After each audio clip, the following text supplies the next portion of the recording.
Współpraca na linii trener-zawodnik nie zawsze jest prosta i przyjemna. Z jednej strony trener musi być pewny swoich działań, a z drugiej zawodnik musi w pełni zaufać trenerowi, że stosowane przez niego środki i metody treningowe przyniosą zamierzone rezultaty. Jak budować zaufanie w ten proces? Jak przygotować się na porażki w trakcie tego procesu?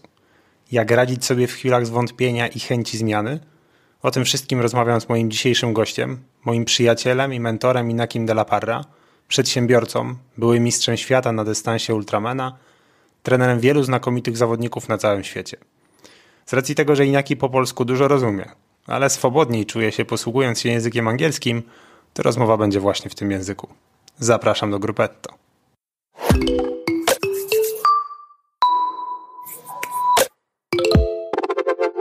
Cześć, z tej strony Mateusz Gawełczyk, a Ty słuchasz podcastu Dietetyk Sportowy Online. Dietetyk Sportowy Online to podcast, w którym w prosty sposób wyjaśniam trudne zagadnienia sportowego rzemiosła. Dzięki tej audycji poszerzysz swoją wiedzę z zakresu żywienia, suplementacji, regeneracji, sprzętu oraz treningu. Ten podcast dedykowany jest kolarzom i triatlonistom, którzy poszukują praktycznych rozwiązań i metod na poprawę swoich wyników. Zapraszam do Gruppetto.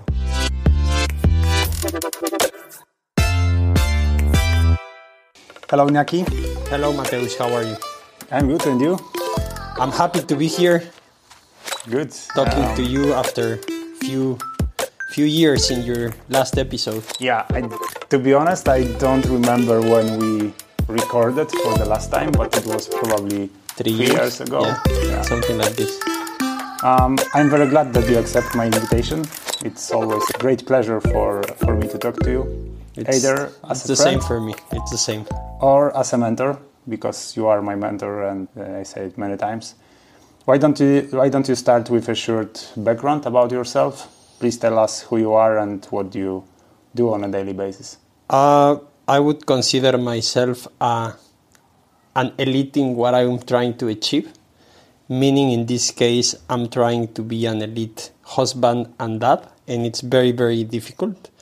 It's the hardest elite trial I ever tried, and I tried several. So that's what I'm trying to do right now, being a good husband, a good dad. Trying to grab my head around business as well after about a decade of being a bit disconnected. For the last, let's say, 4 or 5 years, I've been coming around again. And and staying active, as you know, because we go several times for coffee rides that become into mini races, but still active. I try to do a lot of exercise, sometimes less, sometimes more, but always something. And I think that's about it, man. Just trying to find my own way as I was doing before and as I would keep doing, and trying to influence positively my family, my community, my friends, and the people that I care about. For those of listeners who don't know how the coffee ride looks like in your case, the coffee is at the end after the races. Of course. Yeah, there is no coffee in between. It's when we finish and when we start. That's it. That's true, but I like it. I like it also. Okay, first question. It's typical question for my podcast. What is your best sports memory, either as an athlete or as a coach? I could start with the best memory I had as a coach. Probably was last year when I was with Kasia and Maciek, Kasia Solinska and Maciek Dąbrowski in UTMB. And I had the chance to be close to them in that important race. I was crewing with Maciek. My son Tomek was there with me the week leading into the race, and it was fantastic experience for me as a human being and as a coach to witness the struggle, the growth, the peaks, the downs of the crew, of the athlete, but more importantly, afterwards to see the engagement of them as a couple and the development professionally for them, for me, the personal development as well, and the fitness development in the case of them. So that I would recall as one of the best coaching memories I have. Probably on my end, probably when I was second place in Ultraman, Florida, because I fall off the bike that time and I broke my helmet and broke the bike and I thought the race was over. And I was trying to break the world record back then. And it ended up being a fantastic race because my crew took me out of the ground, pushed me, told me to continue. And after being stopped like for 1 hour or more and being at the back end of the race, like in the last, and all crash and burst, I was able to recover the second position. So that was one of the best moments in my career. Okay. Coming back to the first one, connected with Kasia and Maciek, you told that your son was there with you. Yes. What was his feeling about this kind of experience? Because probably it was the very first time in his age when he has some memory to keep about the race and the atmosphere there. I think it's quite interesting in the case of Tomek because he has memories even of being in Hawaii with me when I was spending a lot of time. How old he was there? Like 3-4 years old. So he has he remembers things. So, and few people from races, and there is people coming and going on the house like you and many other former or current elite athletes. And it really doesn't matter for him, to be honest, if you are elite athlete, if you are amateur athlete, if you are fat, if you are skinny. For him, he has a lot of respect for anyone doing any sport. And he's a sportsman as well. So I think for him was interesting. And he's always very respectful, either if it's soccer, basketball, badminton, handicapped people playing any sport. He doesn't really care as long as they are doing their best effort. And he saw that and he was like analyzing, and he's very introverted. So he gave me a few comments like, they made a good effort. Like very precise information, just like, and of course it was kind of hard because you are sleeping in the car for like 48 hours and eating, chips and kanapkas all the time. So it's not like, oh, it's fantastic experience. Like you are also struggling, but never to the extent like the athlete. Yeah. So I think, and we'll get into that, growth, professionally, personally, as a human comes from struggle, and those little struggles also for him as my son are important, and he's growing and learning from them. That's one of the topics that I would like to cover in this episode, because I would like to talk to you about believing in the training process. Can you explain us the role of trust in the training process and why it is crucial for athletes to trust in the training plan? I think the plan, it's important. Having mapped out a process is important, but more importantly, understanding what you want to achieve and why. So why you want to pursue being an amateur elite athlete or an amateur just, health and fitness athlete or a professional athlete. You need to understand why are you doing that in the sport and outside the sport in order for you to tackle properly the challenge. Because many times, and I find out myself and with all of the endurance athletes I've coached, and I think that's applying for most people in any endeavor they pursue when they are like, hyper-focused. You either are running towards something, but you need to know what are you running towards or what are you running away from.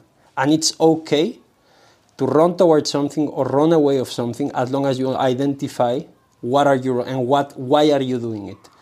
The problem I see many times is you engage into these processes because you are just trying to distract yourself from other things that are important and you need to solve.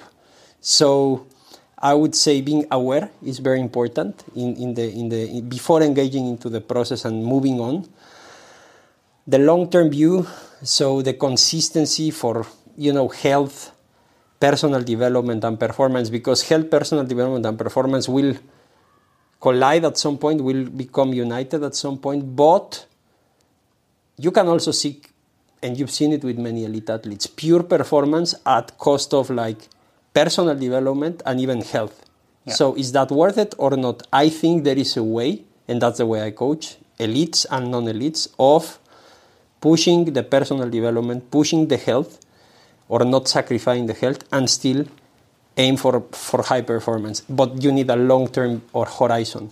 So the long-term horizon in the process is very important because without it, You will be constantly in these cycles of like getting in and out, like it's time for high intensity interval training. Oh, it didn't work. Let's go for low intensity interval training. Oh, it didn't work. And you are coming back and forth. And then you're like, oh, let's stop doing exercise at all because it's boring. Or I get injured. Of course, if you are changing constantly the recipe, that's the thing. To be honest, it's quite simple to be good in sport, whatever sport you choose, but it takes a long, long, long time. And it's very simple. You need progressive overload, consistency, trusting that eventually you will get there and that there are no silver bullets or like... But you know, people like to find something like this. Yeah, I mean, like today... a small part of the process that they are very involved in, they are believed in. Sure. Today I was coaching, I was talking, I don't coach a lot of people now. It's very, very few people I coach. And one of them, it's very, very high level, elite amateur.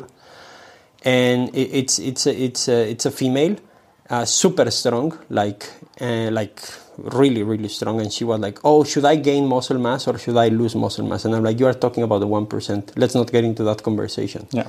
You need to focus on what are we trying to accomplish. You need to be stronger. And your body and your nutrition and the demands of the training will dictate if you will need more muscle mass, and your body will build it eventually. But we don't need to do a hyper focus on building or losing weight. I don't believe in this like hyper focus phases. It's just part of a long-term development process. I think especially with amateur athletes, it's not necessary to stay focused on marginal gains. Yeah, but it's very convenient and it's very profitable, and that's what you see in social media all the time. It's and sexy. Most coaches, it's sexy, it's expensive, so if you spend a lot of money, it should work, right? So it's a placebo effect, but I always say it. It's very simple doing sport and getting to a really high level. I did it myself. I was, bit fat. I didn't learn how to swim until I was like immersed into the elite world. I mean, it took me like 12 years to figure it out, but if you are patient and you iterate and you learn from the best people you can and you listen to them, eventually you will get there. And if you don't get there, you will learn something about yourself, which is the most important thing. So we have to know our why. And this is Yes. probably one of the most important parts. Why you want to do it, or why you want to stop doing it, or why you want to change something. And really, it's very deep psychological question. But I think in general, people is complex because we are humans. But people who engage into endurance sports is even a bit more complex. So, I mean, that I know as a fact because I deal with endurance athletes for like 20 years and I'm an endurance athlete myself. So, I know we are in general not easy personalities, and we are trying to either, as I mentioned before, run away of something or find something. And if you really don't focus on finding that, then it can be problematic for the rest of your life and you can be chasing your own tail. And I think that trust, this is the one of the biggest challenge for athletes, with cooperation between coaches and athletes. And trusting the process often involves overcoming setbacks and obstacles. Yes. And how can athletes maintain trust in the training process when faced with challenges or setbacks? I think you need to understand that if you want to accomplish something, you will need to grow. Because if not, you have already accomplished it. And if you want to grow, normally, as far as I recall from my own experiences and what I can see from people in business and sport and family, growth normally comes from struggle. So setbacks are actually part of it. So, every training phase, sometimes you can feel that you are having a setback in a training phase, but it contributes normally to the overall goal of that training phase. But once again, you need to understand growth. It's very, very important. Then I think the importance of good relationships is very, very important. Good relationships with your friends, good relationships with your family, good relationships with your coach. I think there are few athletes that are, let's say, self-coach. I don't believe there is absolutely anyone that can be self-coached. You are always resourcing something, even in internet, but a good relationship with a coach gives you that gives you that honest communication, someone you can openly talk about things and you are feeling comfortable discussing concerns, challenges, disappointments. And good coaches can provide clear explanations, adjustments, and help you to understand what happened with your input, what happened with your outcome, what are the learning experiences in between, and what should be the iterations for a better progress. So I think, to answer your question, growth is related to struggle and setbacks. So if you want to grow, you will need to overcome the setbacks and don't be scared. And also you need to be consistent and patient, even when there are setbacks. I think patience is the big challenge. Yeah, in that process of training, because as it is, for example, recovery, because I don't know any endurance athlete, at least that I personally met, that they don't like training. I mean, they are doing this because they like it, but when you tell them, hey, you need to take a day off or a week off, or we need to do an off season, they don't want to do this. I know. So it also, recovery can be a setback if you don't apply recovery as part of your learning process. So remember that to allow growth, you need those setbacks, because growth comes from struggle. But in order for growth to happen, you need an stressor, which is the training, and you need the recovery, which is the phase of adaptation, where you are going to actually absorb all the work you've done. If you want to skip the absorption phase or the recovery phase, there will be no growth. And you will face the struggle, and you will need to, eventually, your body will tell you, hey, we need to stop. There is a sprained ankle, there is a broken bone. Then you stop, you rest, forced rest, and then you come back to it. But what's the necessity of going through that? Many times it's harder mentally and physically to do that, to break a bone, to break a ligament, to break a tendon, because you didn't took that time off that your body will eventually take itself. Yeah. Or you have just burnout mentally. So it's very, very easy for endurance athletes to dig a hole, get into the hole, and stay in the hole for a long period of time because they have very strong minds. Do you know any athletes who are good and they are coaching themselves? I know athletes that are calling themselves self-coach and they're very good, but they're always going to advisors. Okay. They're always asking people around, mentors. I mean, they're not proclaiming, hey, I have a coach, but they're, getting the best advice from different people and then figuring out themselves. Is that effective or not effective? I don't think it's effective, because you are losing the perspective and you are leaving everything inside your head. You can see that, for example, in business as well, with CEOs, with great executives. It happens the same. They always have someone to guide them through and to advise them sometimes on what to do, when to rebound this conversation. Sometimes it's just playing the mirror. You are listening to yourself by explaining to other person, and the other person is just receptive. So I think a team is important and a relationship is important. No matter, we are humans. Being alone in sport, being alone in a business, being alone by yourself, it's very tough. I don't know many people that like to be completely isolated from having a relationship, romantic, with friends. Like, I don't know anyone, to be honest, that is there in Ustron in a cabin and they don't talk to the world at all, because it's not human. We are that kind of species that we like to communicate and be among each other. Sometimes more like extroverts, sometimes less like introverts. But all of us will need other people. Maybe in one day, using artificial intelligence. I know a movie, Her. Yeah. This is something what can happen in the next few years, when you have artificial intelligence in your mind and you have some relation with... I mean, I don't know what can happen, but I hope I'm not going to be part of something that can destroy human interaction or human relationships. Mm-hmm. I think artificial intelligence, just to go a little bit on that, because it's a field that I've been exploring for the last 5 years, has a lot of power as long as it's empowering human decision-making, not replacing humans. Mm-hmm. It's not about replacing humans, it's about enhancing humans and stopping repetitive tasks or, things that machines can do better than you. I still hesitate that you can have a romantic relationship with a computer. I still hesitate that. Me too, but we know that it's happened. Yeah, probably. And who knows, we are a strange species as well, so... Okay, can you share some success stories of athletes who have gone through the trust building process and achieve some remarkable results? I mean, to be honest, I don't know absolutely any athlete in the history of the sport that I've been touching for a long time that since the beginning trusted blindly the process and just followed through and like, oh, it happened as you said and it was great. That's not human, to be honest. It's actually the opposite. It's like you have all these athletes coming to you, to the coaches, and hey, I will trust whatever, and then something goes south, something happens, they don't have the PR, they don't have the results.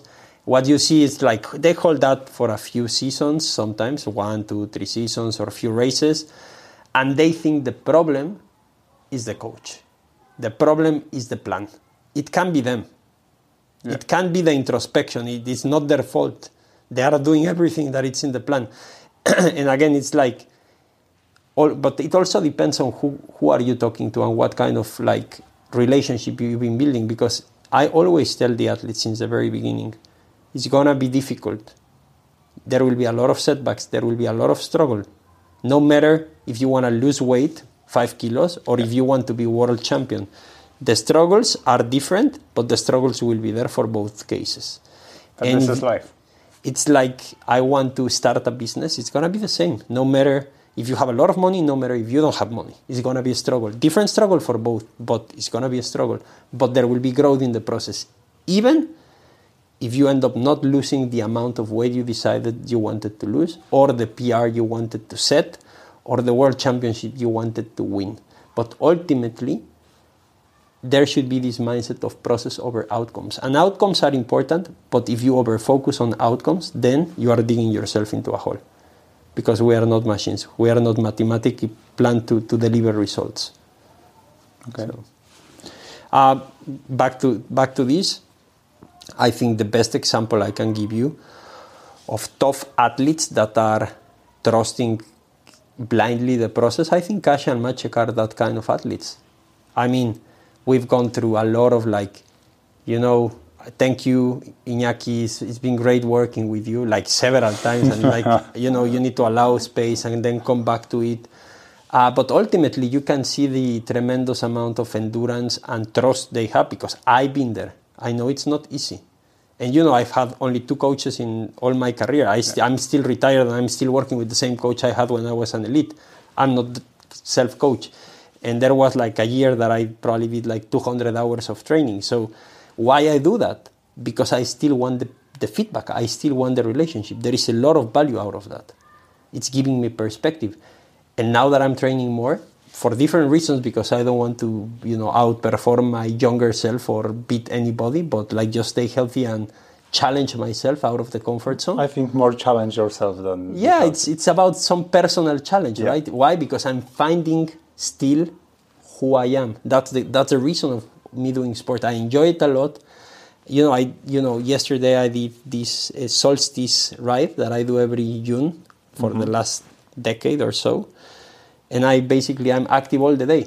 And people ask me, why yesterday? Why are you so happy? I was in the supermarket buying stuff. And I'm like, because I was exercising like for 9 hours straight. And it's just like bringing me joy. I'm tired, but I really enjoy that. But I like this kind of tiredness. Yeah. So there is ups and downs, but there are athletes that really get it. And I think eventually successful athletes, when you go and analyze, they truly understand that it takes a lot of time, it takes a lot of patience. If it's endurance training, it takes a shitload of time. Yeah. A lot of time. And there will be a lot of setbacks, because the more time you are out there, the more setbacks you are planning to have. Right? So,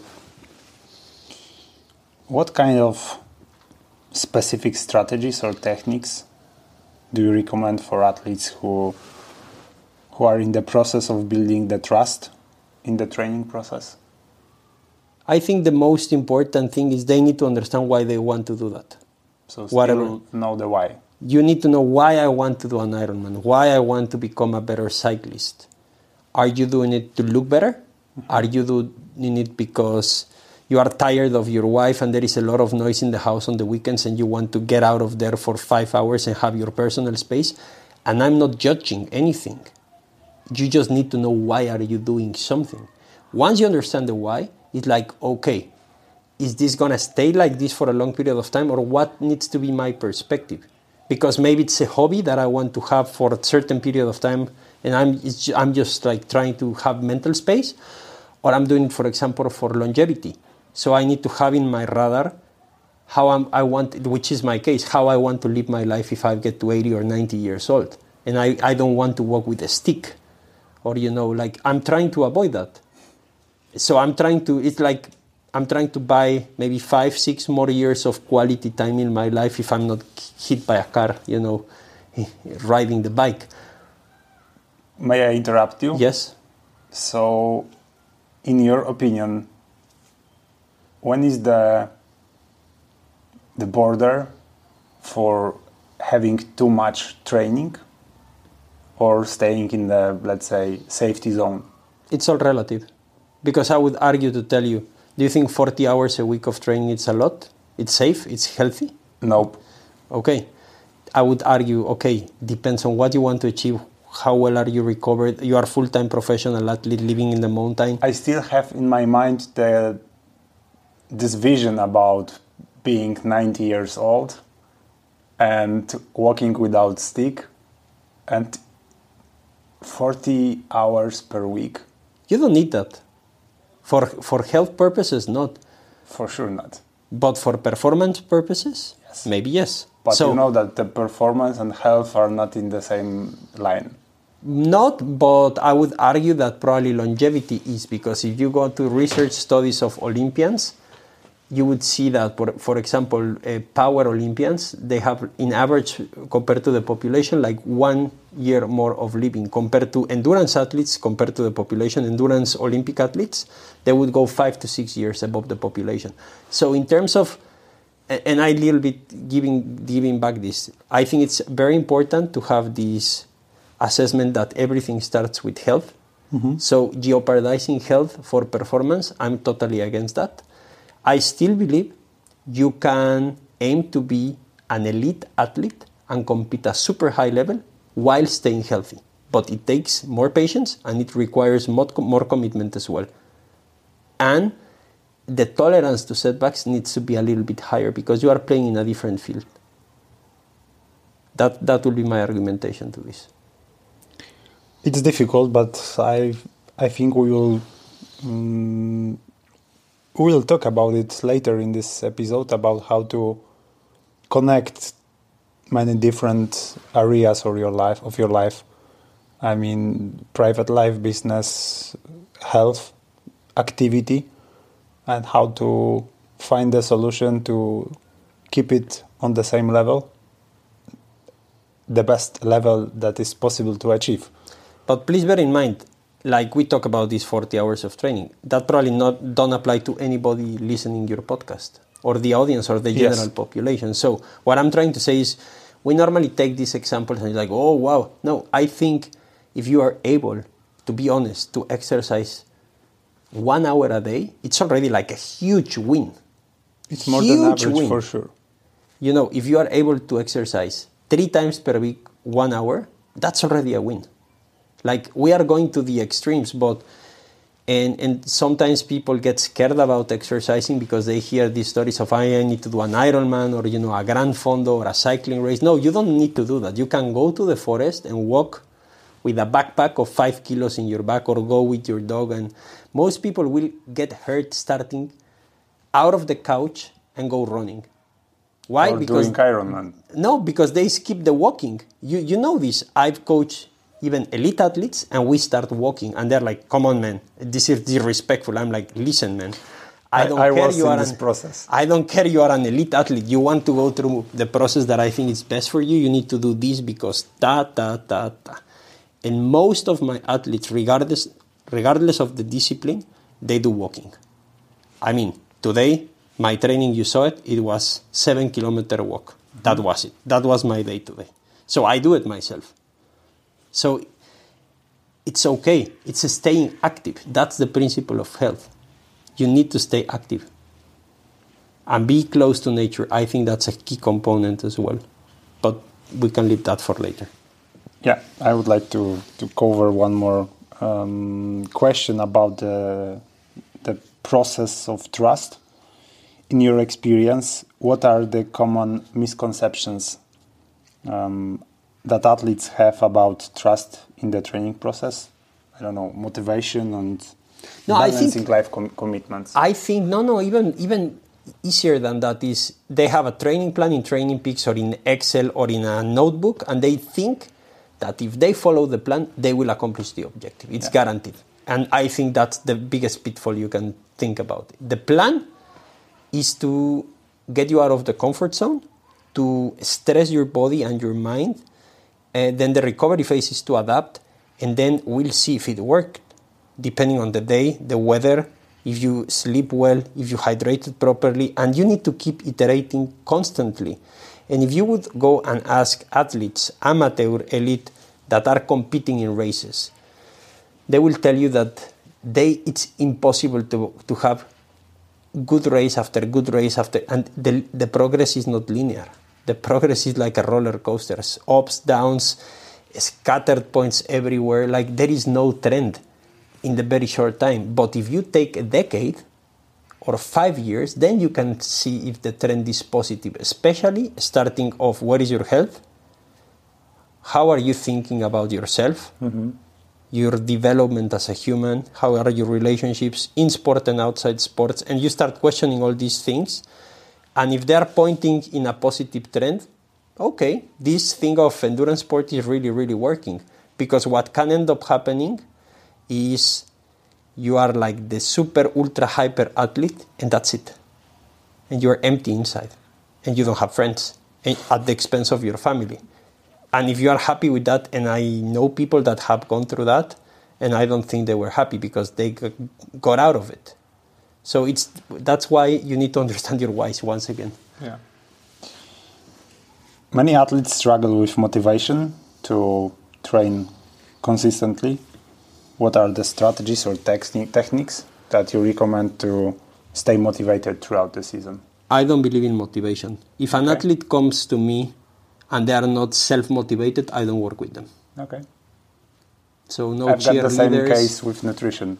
No cheerleadering, no like clapping and come on, let's do this, watch this YouTube channel, and no. Like if you are not motivated and you don't know why you want to do this, I don't have the answer. So it's not about the watching movie from Iron Man every single day on YouTube. I think there could be a spark, probably once. In my case, happened few times as an athlete that were like motivating me, but it's not like every day you are struggling with motivation. What I would argue is if you are struggling with motivation, maybe you shouldn't be doing this. Or the process is wrong, or your why is wrong, or there is something wrong. You shouldn't be struggling. Motivation constantly. It's a bad indicator. If you are like, I'm not motivated constantly, you need to fix it. And it's the fix is not within the sport, it's outside of sport. So maybe still get knowledge about the why. Yeah, I said this constantly. And, I've shown you training plans. You've seen how I coach people. It's quite simple, at least for me, because it's like stair. It's one step at a time. You get 2 steps down, then you move once again up, then you wait a little bit in that step for sometimes years, and then you do 3 steps in one way, and then you are back to step 1, and it's the process. But ultimately, you are learning a lot. Yeah, I know because I've been in that process for 3 years or so, and I know it works. I know your philosophy of coaching athletes. I buy it 100%. I agree with that. It works, and it's quite simple, but you have to be patient and be sure that you are regular in terms of your activity. And I will tell you something more physiological. we can engage into, like high-intensity interval training if they have to be 1 minute with 2 minutes rest. And that's what people like to talk about. But the secret is not in, the intervals of if you train with power or with heart rate or with the combination. Of course, there is a big component of deep understanding of physiology, but also of psychology. It has to be the blend because we are not machines. So you know how I coach. For example, if you're an endurance athlete, I'm not a believer. For someone completely unfit, any kind of stimulus will work. Yeah. But there is a point where it gets really, really serious, and I will take the extreme. Once you are a person who is putting more than 1,000 hours per year in training, it's very important the kind of workouts and periodization that you are providing so the stimulus is not plateauing. But handling these kind of loads at the very elite level, for me, sometimes is much easier than trying to advise because they get this. Most of elite athletes are there and they kind of get this. It's simple. You wake up, do the run, eat, sleep, do the second run, eat, sleep, do the yoga, and sleep again. Like, it's kind of like, if you don't enjoy that monotony, you can't be a professional athlete because the beauty is in the monotony and the simplicity. Now, if you are an amateur athlete and you are like, after like 6 months of doing the same kind of workout, like, hey, you need to do a 4-hour ride on the weekend. Oh, coach, I'm bored of this 4-hour ride. Okay, man, so probably endurance sport is not for you because endurance sport is fucking boring. Like, there is nothing fancy about it. You get into the bike, you bike for 7 hours, or for 4 hours, you go to the run, you run 2 hours, you go to the pool, you swim 4 kilometers. Yeah, the intervals are some kind of stimulus, but like, don't expect here to find, gold in or coins and groches in the ground, and it's fantastic day every day, and everything is different. If you don't see that beauty on the consistency, on, the change of the seasons while you are with nature, if you don't enjoy that, this is not probably for you. And you have to like to spend the time with yourself. Yeah, it's very introverted discipline, endurance sport in general. You are isolated, you are within yourself for a long time, and probably answering those whys that you have in the head. And it's a great time to acknowledge that and introspect. The next question will be not about physiology, but mostly about psychology. Mm-hmm. What are some signs that an athlete might be pushing themselves too hard? When they want to race all the time. Okay. When they want to train and don't take a rest, and when they are feeling guilty that they take days off or weeks off, or not completely off, but just recovery phases, and they are feeling guilty about it. And they just, it's again why you are running away from something. Like, what are you running away from? Being with yourself, not in the bike, but like just sitting in the house and solving that issue that you have and you haven't solved. Because in the bike you kind of are away, but here you are here. You can't solve it, but you don't take the phone and solve it, right? So I think it's mainly that ability. Okay, so there is one more topic I would like to cover, and we were talking about it for a while, but the next question is about the balance between your private life, I mean, not your, but general private life, training, businesses, family, how to find a solution, how to keep it high without sacrificing any of these areas. It can't happen without sacrificing. Okay. So what are your solutions? You are always taking options and making choices. So that's why I believe it's so important to take this why. And that's why also when someone specifically that it's amateur wants to work with me, I think those are the best hours of that person, because he or she is deciding not to spend this time producing money with whatever they are doing in life, or spending their time with someone they love, but they are giving me that time to help them to get better and understand themselves better. So for me, this is the most valuable time. So I take super seriously that time. So I try to take the best, not only for their health and for their performance, but for their personal growth. But I mean, I don't know if I'm answering the question properly. Yeah. Keep going. So just guide me through the question again, because I lose my train of thought. The question was how to find a balance between... Okay, so the balance. Training, yeah, work... So coming back to that point, I don't think there is balance. Okay. Actually, I believe, and Steve Magnus and Brad Stulberg have a book, fantastic, about this, and it's the passion paradox. I know, it was a gift for me from you. Yeah, so basically the concept is two things. Your strengths can become your kryptonite, if you like Superman, right? So your strengths can become your weaknesses at some point, like because you are so strong in them that you can overdevelop and be blinded by them. And it happens a lot with endurance athletes. They are so good in being alone and doing the work that they don't take off, they don't, build a relationship with other people, a network, something to do when they are after the sport.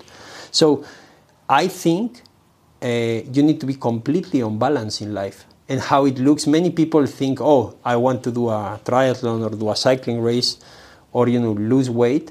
And they think it's like super balanced, everything. Like, okay, I eat this in the morning, this in the afternoon, this in the night. Or I train, 2 hours in the morning, then work 8 hours with my family. No, it doesn't look like that. When you talk to athletes, normally they have very consistent routines. I'm talking about specifically amateur athletes. And for example, they will allow mornings, if they're a morning person, or if not afternoon. Most of the people I know are morning athletes, which is they wake up super early before their family is awake, get their training done, first thing in the morning, then the family is awake, they either take the kids to school, have lunch with them, breakfast with them, or whatever, prepare them to go to school, take them to school, go to work. Many of these athletes in the middle at the lunch hour are doing like a swim or a short run, like 30, 40 minutes, many of them. So their lunch break, they take it to run again or to do a workout. And later in the afternoon, many of them are doing it again. So you have other kind of athletes, also amateur, less strict with that, and they will take half of, Wednesday off, and they will do a long ride. And they have like their mini weekend, and they start their day at 9 a.m., but they started at 4 in the morning or 5 in the morning, and they ride 4 hours. So there are many different strategies, but there is not such a thing as balance. They need to negotiate with family. They need to sometimes ditch training completely. And I believe in that. And I also believe that weekend, if you are a family person, there has to be a day in the weekend exclusively for your family and no training at all. That has to exist. And if you want to do something in the weekend related to training and you care about your family, you do it with your family, you make them part of that. And it can be something like go for a walk or go for a hike or play in the pool with your kids. Or it can be, again, race and repeat. Do it before everyone is awake, and then you are fully for them for the entire Saturday or Sunday, or the entire Saturday and Sunday. So there are many different strategies. I mean, I could just talk about how to manage your schedule to tackle this, but it's very personal and very unique to the circumstances of the persons and the individuals. It looks like a difficult task. It is very difficult. How to manage every kind of area of your life. And sometimes, to be honest, especially when I retired from elite sport and I was like coming back to like civilian life and, I was like, whoa, how these people doing Ironman and having a work really do? It's like very fucking hard. So I have a lot of respect for all of us, because I'm included there, who are amateur athletes. And we are trying to be fit, be competitive, and still not get fired from our work, and still have good relationships with our family, with our spouses, with our partners, with our kids, with our mothers, sisters, and so on. So it's very challenging, but it's part of the challenge probably we are looking, because we like to do hard things. Inaki, thank you for taking the time to share your knowledge and experience. If someone wants to find more about you, where they can find you in the internet? They can write me to my email. You can put it there in the description of the link to my Gmail, my personal account. Or they can find me in Twitter as well. I will share the Twitter with you. LinkedIn? And LinkedIn, of course. Okay. Thank you very much once Thank again. you to everyone and to you, Mateusz. Let's go for a ride this weekend. Yeah. See you. Bye. Bye. To już wszystko w tym odcinku. Mam nadzieję, że rozmowa z Inakim była dla Ciebie interesująca, że tak jak ja uważasz, że jest to bardzo ciekawa postać, która ma bardzo interesujące spojrzenie na kwestię procesu treningowego, na to jak podchodzimy do samego procesu treningowego. Ja osobiście wiele nauczyłem się od niego właśnie w tym zakresie, chociaż nie tylko w tym. Jeżeli podobał Ci się odcinek, możesz udostępnić go na swoich mediach społecznościowych, możesz zasubskrybować ten podcast w aplikacji podcastowej, w której słuchasz tego odcinka. A na koniec tylko jedno ogłoszenie. To był ostatni odcinek przed wakacjami. W lipcu i w sierpniu prawdopodobnie, nie mówię, że na pewno, ale prawdopodobnie nie ukaże się żaden odcinek. Z uwagi na moje liczne wyjazdy na zgrupowania z kadrą nie będę miał prawdopodobnie możliwości na to, żeby te odcinki nagrywać, aczkolwiek będę miał zawsze ze sobą przenośny zestaw do nagrywania. Jeżeli tylko nadarzy się taka okazja, to być może jakiś odcinek pojawi się w tej przerwie wakacyjnej. Jeżeli nie, to do regularnego nagrywania wrócę we wrześniu, więc od września możesz spodziewać się kolejnych odcinków. Dziękuję za Twój dotychczasowy czas, za obecność, za słuchanie tych odcinków i do usłyszenia po przerwie wakacyjnej. Trzymaj się, cześć.